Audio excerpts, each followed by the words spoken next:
Hartlik goeiemôre by vanoggend se uitsending.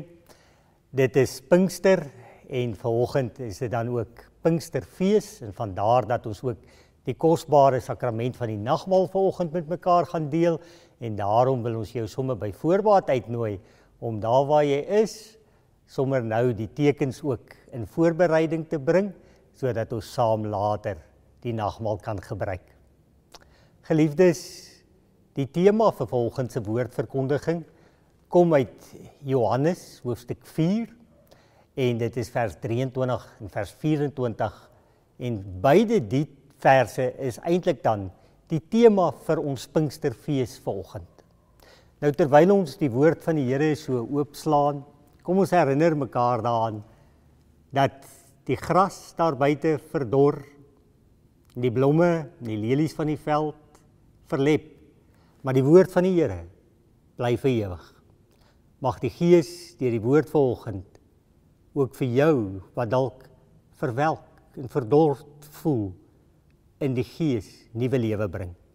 Kom ons sit net so, dan maak ons die oë toe. Here, ons Here, sal U self vanoggend aan die woord wees. Spreek ons, U kinders, luister.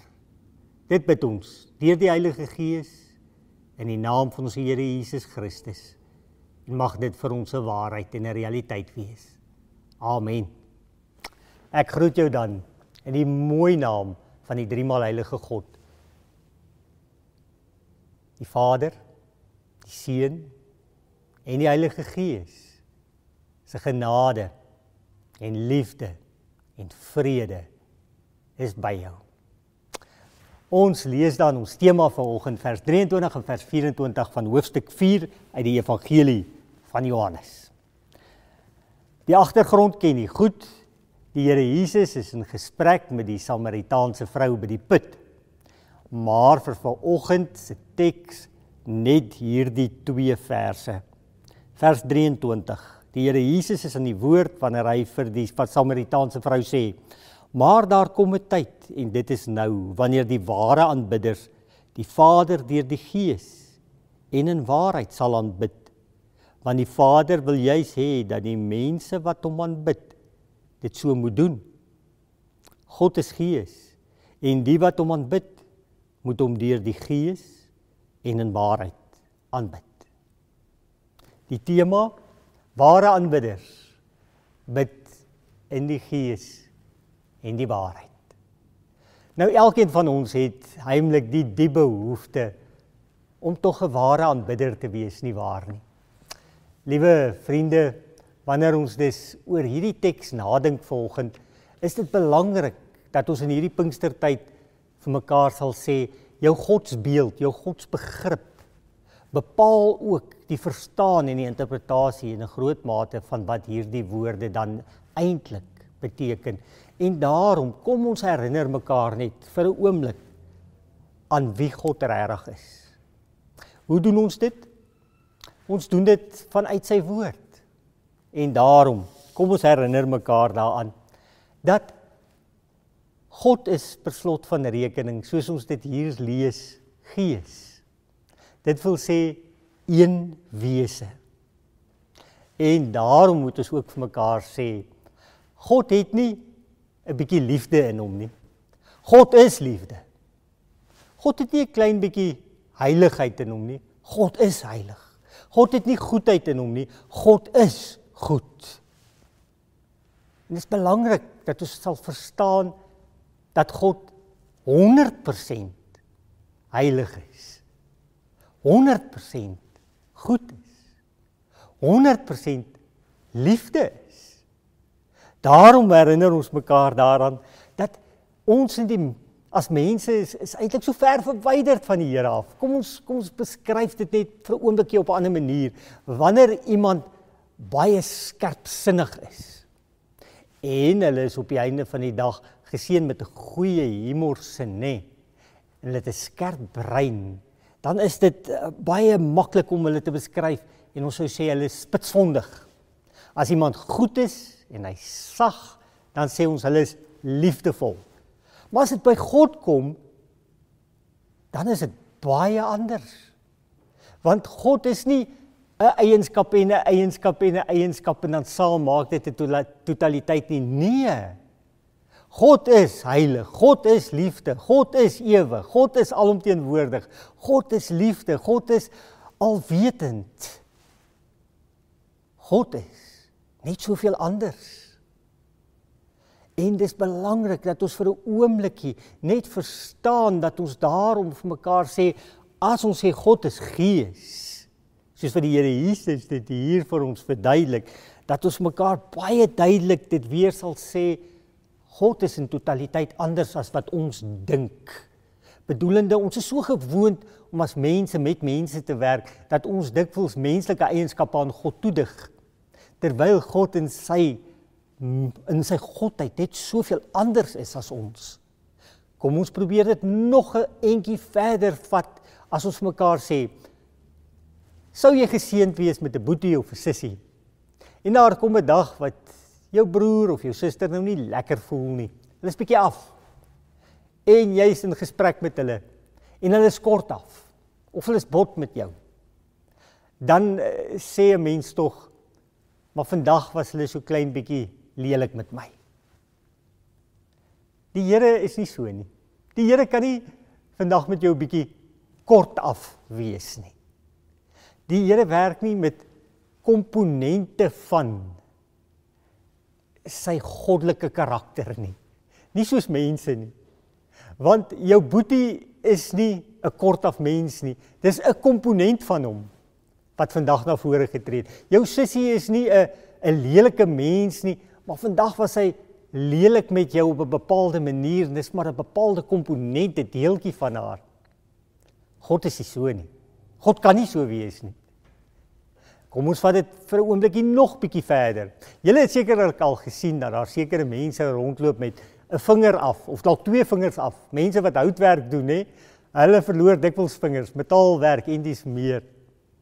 Nou, as jy nou 'n vinger of 'n lid van 'n vinger verloor het, beteken dit as jou oupa nou nie meer 'n vinger het nie. Dit beteken nie jou oupa is nie meer jou oupa omdat hy nie meer 'n vinger het nie. Daar's 'n deeltjie van oupa wat weg is, maar hy is nog steeds jou oupa. Met God werk dit net nie so nie. Daar's nie 'n deeltjie van God wat kan wegwees nie. God is die heeltyd 100% God. Daar's nie deeltjies wat weg is of wat minder is. God is in totaliteit Gees. En omdat hy Gees is hy in totaliteit 100% wese. In die Grieks staan daar in vers 24, nie God is Gees nie, daar staan Gees is God. Dit wil net weer beklemtoon dat God in totaliteit een wese is.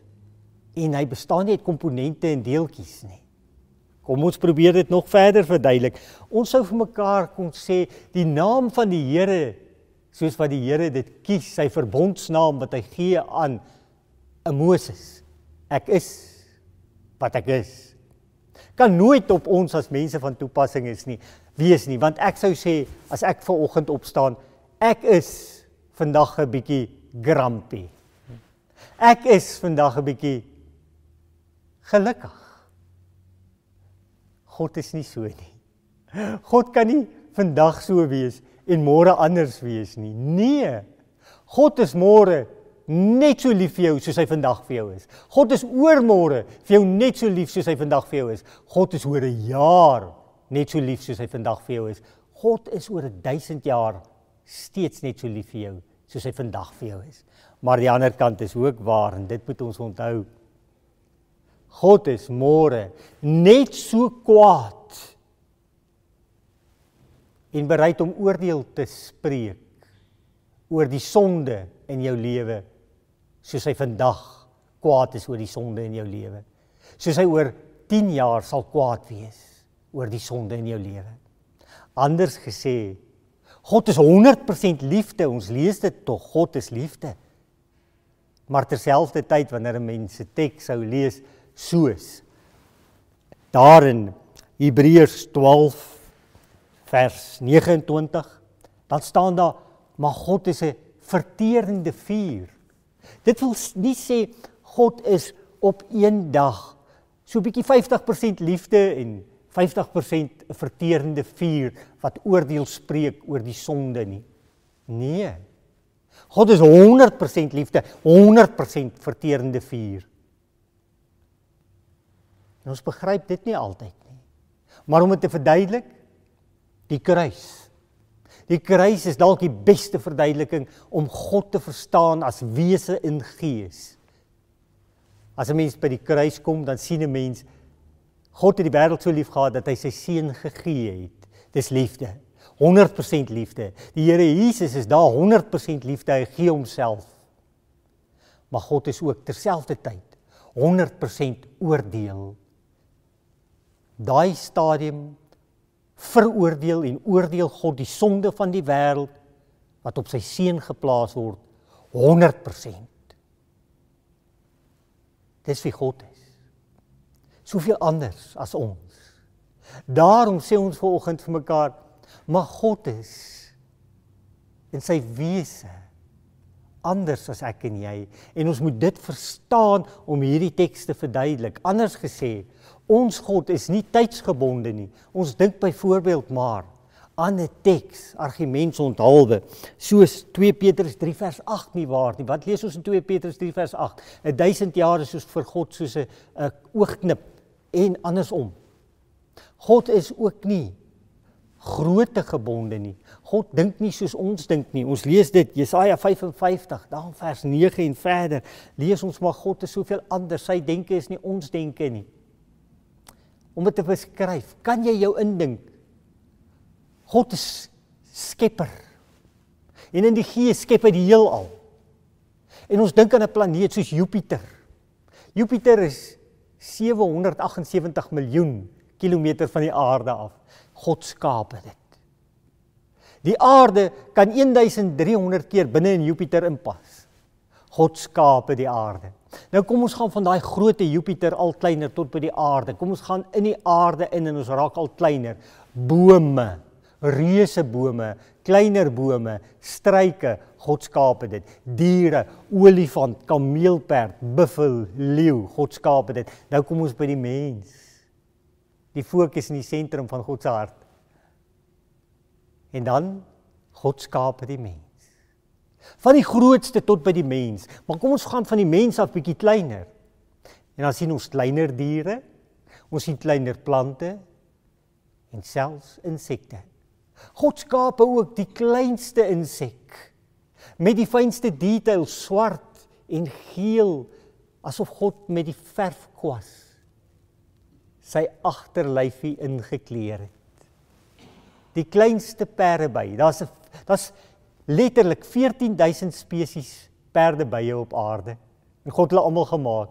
En die kleinste daarvan is 'n 1/7 van 'n millimeter. Volledig geskape, met 'n brein, met longe, 'n volledige organisme wat leef. God is in totaliteit net asemrowend. Wow, anders. En as ons dit verstaan, begin ons verstaan wat die Here Jesus wil sê as hy sê, maar God is gees. God is God, een wese. Nou, wanneer daar staan, ons moet God aanbid in die waarheid, is dit belangrik vir my en jou om te verstaan dat ons God moet aanbid met hierdie belewenis van verwondering in ons. En ons moet vir mekaar sê, as ons God aanbid, aanbid ons God vir wie hy werklik is. Soos wat hy werklik is. Ons kan nie God aanbid in 'n waarheid wat ons wil hê God in moet pas, sodat dit ons waarheid moet inpas nie. God is waarheid op sigself. God se waarheid is dit wat die Here Jesus van hom kom leer. Dit wat die Here Jesus God by ons kom versinnebeeld.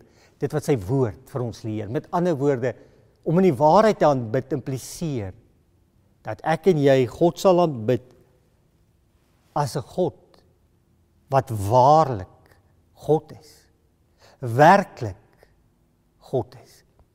Wat ons nie in ons boksie indwing sodat hy kan pas in ons waarheid nie. Anders gesê, ons Here Jesus, wanneer hy mens word, verander nie God se waarheid in die geskiedenis deurdat ons kan sê, maar die God van die Ou Testament is 'n harde, veroordelende God nie. God van die Nuwe Testament is 'n sagte, liefdevolle, genadige God nie. Nie waar nie. Nee. En die Here Jesus se kruisdood impliseer ook glad nie dat ons op 'n manier vir mekaar kan sê, maar deur die kruis van die Here Jesus en deur die Here Jesus self word God nou ons speelmaat nie. Allermins. Steeds moet ons ontzag hê vir God wat 100% liefde is, 100% genade is, 100% heilig is, maar ook 100% regter is. En wat die sonde haat en 100% haat en veroordeel. Geliefdes, daarom sê ons ook vir mekaar, wanneer die Here Jesus kom en hy sê, ek is die weg, die waarheid en die lewe, impliseer dit dus, dat ek en jy nie die vryheid het en vry is om ons eie beeld van God te maak en God dienooreenkomstig te dien en te aanbid nie. Nee. Allermins, God bly God. Die God van Abraham, Isak, Noag, die God, Here Jesus Christus self, is dieselfde God. Hy het nie verander nie. En daarom kan ons nie net een komponent van God uithaal en sê, dis God nie. Ons kan nie net sê, liefde nie. God is liefde. En net daarop fokus nie. Want God is 'n wese in eenheid. God bestaan nie uit deeltjies nie. God het nie komponente nie. God is dit. Hy is dit. Liefde in 100%. Hy is dit ook oordeel in 100%. Wanneer ons dus sê, God is waarheid, en ons moet hom in die waarheid aanbid, beteken dit, ons moet die Here Jesus se lewe op aarde bekyk, beheer, en dan sien ons wat hy bedoel. Ek is die weg, die waarheid en die lewe. Daai waarheid, ons kan hom nie dien op ons voorwaardes en hoe ons die Here graag wil sien en hoe ons God graag wil aanbid nie. Daar's 'n bepaalde goddelike waarheid en dit staan vas. Wat beteken dit dan as ons mekaar sê, die Here Jesus sê, God is gees en ons moet hom in die gees aanbid.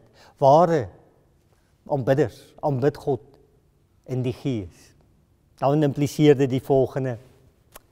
En dit is, dink ek, die maklikste om te verduidelik, as ons God se woord weer eens oopslaan, en ons byvoorbeeld Lukas 1 lees, die loflied van Maria, Jesus se moeder, wanneer sy swanger raak, en te wete kom, dat die Heilige Gees hierdie babietjie in haar verwek het, dan sing sy 'n loflied. Gaan lees daai loflied. Gaan kyk die woorde wat sy gebruik in daai loflied.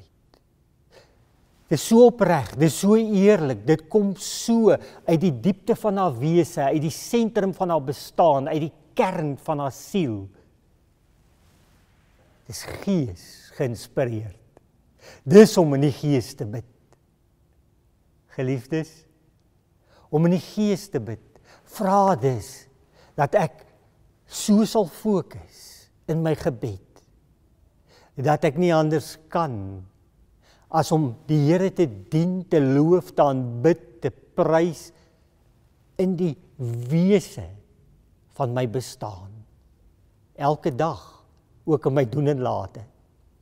Met ander woorde, God word die sentrum van my bestaan, die kern van my wese, die middelpunt, die binneste van my siel. En dan aanbid ons God en leef ons in aanbidding voor God in die gees. Ons sou dit ook kon verwoord deur te sê, God het niks aan vormgodsdiens nie. Hy het geensins iets aan dade sonder inhoud nie. As jou hart nie daarin is nie, wil God dit nie hê nie. God het niks aan rituele wat maar net deur die bepaalde Engelse woord motions gaan nie. Allermins, nee. Wanneer ons God is aanbid in die gees, dan sê ons kom na God toe met ontzag vir wie hy is. Ons kom na God toe met verwondering vir wie hy is. Ons kom na God toe met die wonderlike, diepe geesteshonger en dank, wat daar deur die Heilige Gees in ons gewek word. Anders gesê, die Engels het so mooi woord, ons kom in adoration. Ons adore hom. Geliefdes, broers, susters, ons sluit af. Hoe aanbid 'n mens God met hierdie verwondering, met hierdie ontzag, met hierdie absolute adoration uit die diepte, binneste, met die kern van my bestaan, die sentrum van my wese, die binneste van my siel. Hoe doen ons dit soos Maria daar in daai loflied? Ons doen dit nie uit eie krag nie. Ons kan dit alleenlik doen wanneer die Heilige Gees, en dis hoekom ons ook nou Pinkster 4 daarop fokus, wanneer die Heilige Gees my gees wakker maak, wanneer die Heilige Gees my gees vernuwe, wanneer die Heilige Gees my gees so wakker maak en vernuwe, dat ek met God wat Gees is, in 'n verbondenheid begin bid, leef en bestaan, om 'n verhouding met die Here te hê. My gees met Gees, God se Gees, die Heilige Gees. En dit bid ons vir elkeen van ons. Mag elke gelowige daai voorreg hê, om dan dit te doen wat die Here Jesus hier in Johannes 4 vir hierdie vrou kom verduidelik. Mag ons in hierdie waarheid van wie God regtig is, aanbid, en mag ons dit doen in die verbondenheid met en deur die Heilige Gees. En mag ons daarom nou die tekens wat die Here vir ons gee, beleef as die waarheid waarin hy 100% vir ons lief is en 100% ons sondes vergewe. En mag ons deur die Gees dit ervaar en beleef en besef dat hy ons 100% ook sal oordeel as ons ligtelik daarmee sal omgaan. Daarom, in die waarheid en deur die Gees, ontvang die tekens van die Here, die ware God.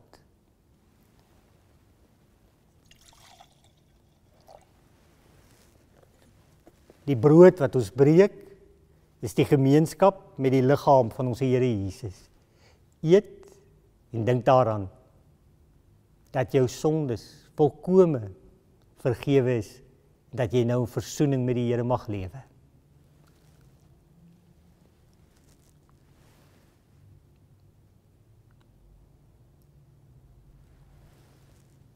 Die beker van danksegging is die gemeenskap met die bloed van ons Here Jesus. Neem dit, drink dit en dink daaraan, dat sy kosbare bloed vergiet is tot die volkome versoening van al jou en my sondes.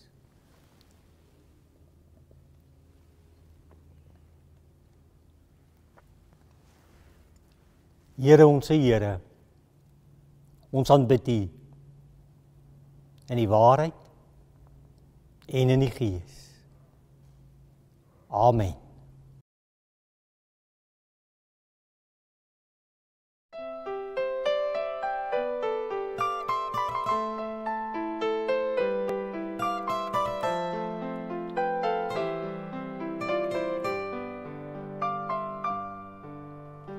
Gees